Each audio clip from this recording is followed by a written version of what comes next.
You may be hard to imagine, but Kitchener was actually nicknamed Button-ville at one point in time. That was because we were Canada's leading button manufacturers from the early 1860s to early 1910s. The local industry eventually employed over 1,000 workers and helped really develop the industries around the region as well.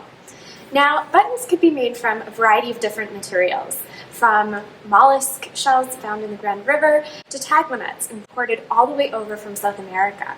I have a few right over here. Mollusks found in the Grand River. The shells were very important because they led to high-quality buttons. Tagua nuts were imported as far away as South America, specifically Brazil. Tagua nuts were harvested by the local people there and then sent all the way to Waterloo region to be processed. Once they were here in Waterloo region, they were put in a kiln to dry and put in another tumbler to remove all the rough edges and impurities off of the tagua nut to produce a nice, smooth product just like this.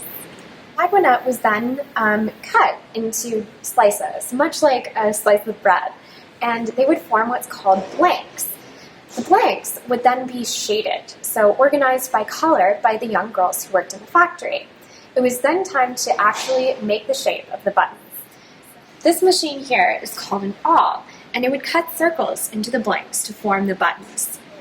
As you can see on this shell, holes have been cut to form the different buttons, and this was the same for the tagua nuts as well. After the buttons had been cut into their button shape, they would be put through the drill.